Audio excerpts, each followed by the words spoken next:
guys, welcome back to my page and welcome back to another video.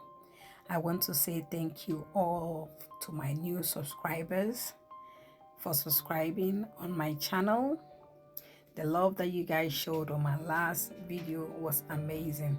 I want to say thank you all, and my OGs, I love you too. In this video, I'll be refreshing my kitchen. I'll show you guys how I do my refreshing in a small kitchen. Thank you for watching. Enjoy this video.